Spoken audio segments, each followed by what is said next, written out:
Next up in the Heat Check Scouting Report series is jumbo guard Egor Demin, who made his name as a 5-star BYU one-and-done, helping the Cougars to a Sweet 16 appearance in his sole collegiate season. Demin is a Russian prospect standing at 6'9", who is a consensus 5-star, having already played a fairly illustrious overseas career with Real Madrid B of the EuroLeague. Across 33 games with BYU, he scored 10.6 points, dished 5.5 assists, grabbed 3.9 rebounds, and nabbed 1.2 steals per game while shooting 41% overall, 27% from 3, and 70% from the line. He'll be just over 19 on draft night. Here's how Heat Check works. I'm going to identify one draft prospect and grade them on what I believe to be the most generally important skills and aspects of their game: athleticism, scoring, defense, passing and playmaking, and overall feel for the game. After those 5, I'll grade one additional skill relative to that prospect that I think is going to have the biggest effect on their stock. That will be deemed the swing skill. Each skill will be graded on the Heat Check chart with ranges from freezing all the way to scorching. When that's all said and done, I'll divvy out one final overall score.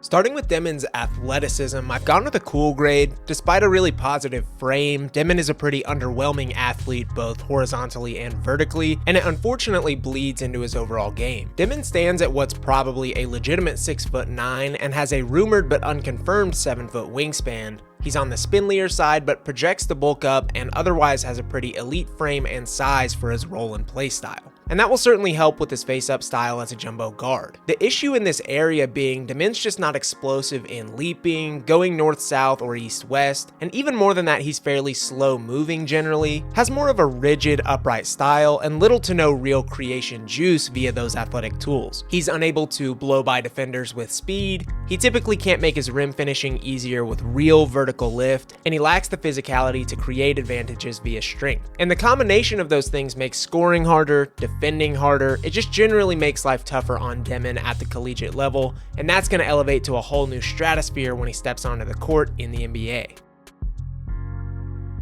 I've gone with cool for Egor Demin's scoring. He's a work in progress scoring the ball at all 3 levels and will need serious patience and a few key things to land in his favor for him to reach his highest potential in this area. Across 33 games with BYU, Demin scored 10.6 points on just 41% shooting, taking a high volume on threes, just under 5 per game, but cashing in on just 27% of those. He shot a low volume of free throws at just 2.5 per game, hitting just shy of 70% of those. At his core, Demin is a pass-first jumbo guard, capable of scoring but not necessarily looking to with real aggression. And with his restricted athletic tools and a lack of real advantage creation, it can somewhat corner him to a limited scoring role. We'll start with the first level, his production at the rim, and one of a few pieces of good news here is that when Demin does get downhill, he's shown the craft and fine enough touch to be able to finish at a great mark. 64% at the rim overall and 61% on layups. I think his handle is solid and workable, albeit simple and not elite, and his longer arms can allow him to convert more awkward finishing angles, though his aversion to contact can be an issue here. The obvious problem for Demin is actually getting downhill with consistency without an elite first step,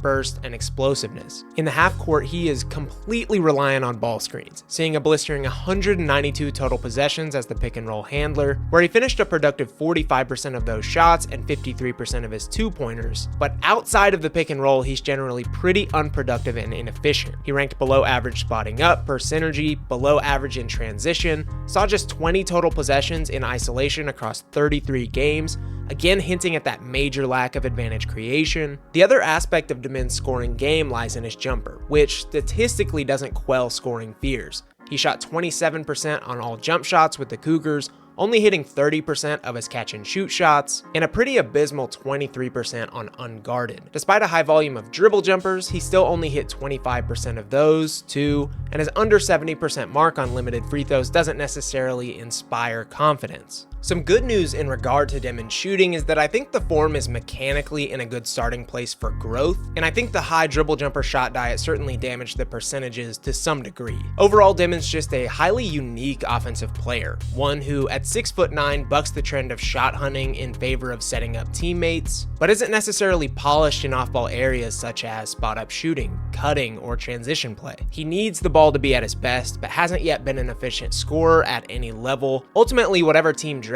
Demin will need to have a very clear offensive plan in place to get the most out of him.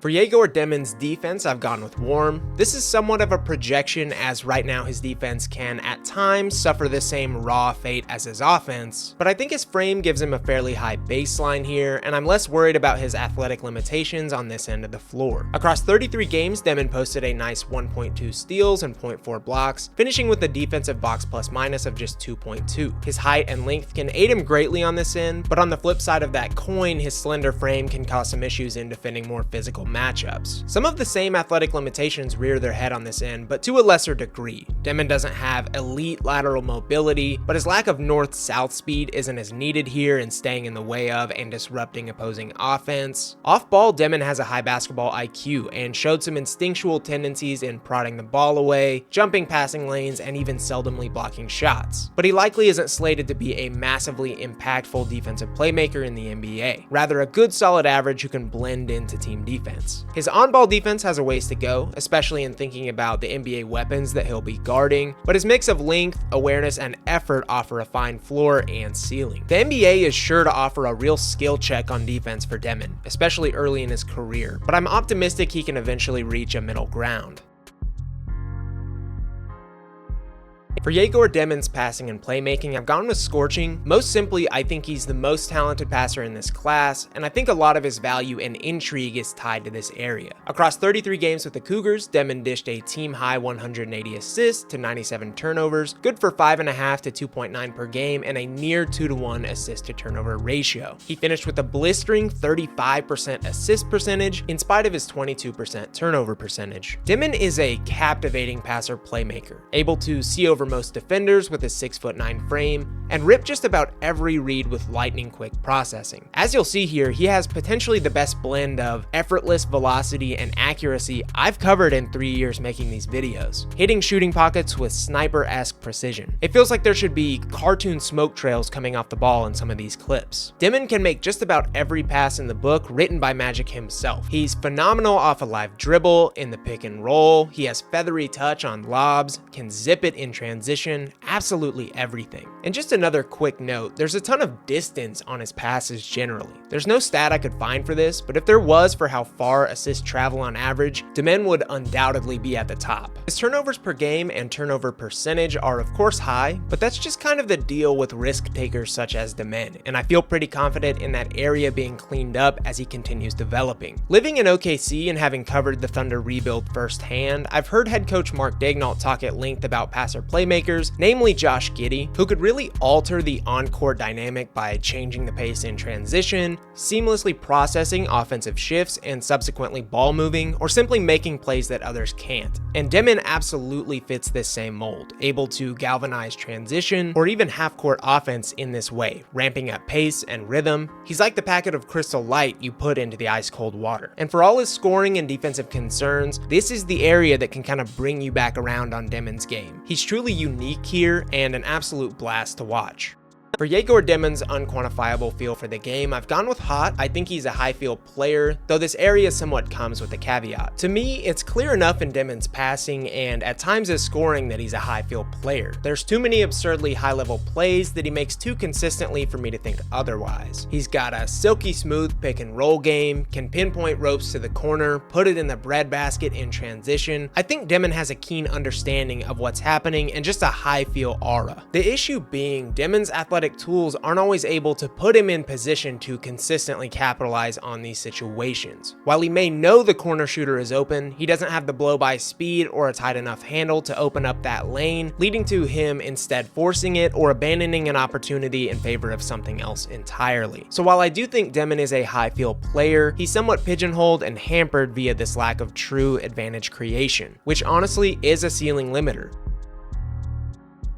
Based on Demin's skills mentioned in this video, he's an obvious project pick, a player teams will gamble on in the NBA draft in hopes of turning his negatives to positives, and in turn taking him from a developmental one-trick pony into a usable piece or even star. With him being so raw in so many areas, I think there's little chance he's able to play point guard full-time early in his career, or potentially ever, given his athletic and offensive limitations. With that being the case, it raises questions about his role malleability, with the question we most want to answer being, could Demin be a positive contributor in a more off-ball, connective forward role? And truthfully, I can somewhat envision it when I go through the checklist. As we've covered, Demin's passing is an immediate lethal weapon in the arsenal when he's on court. Even in a lower usage role, he'll be able to thread needles in transition, make half-court altering skip passes, and ball move with the best of them. Check. Defensively, he's a work in progress now, but with his frame and instincts, at least projects to be a wash. If not a potential positive once he fills out and gets experience under his belt, check. The bigger questions lie in Demin's off-ball offense. What's he going to do without the ball in his hand? Can he hit open shots playing off another scorer's gravity? Will he have enough movement and dribble juice to break down the first line, spotting up? Can he become league average, finishing in transition? It's a long list of questions, but there's certainly pathways where his feel for the game overrides some negatives and allows him to seamlessly blend into lineups as this lengthy connector who can dazzle with passing, make plays defensively, and grow enough on offense to manage while also having this pick and roll prowess in his back pocket. Just the thought of Demin coming around in a few of his currently lesser areas makes him a really intriguing prospect.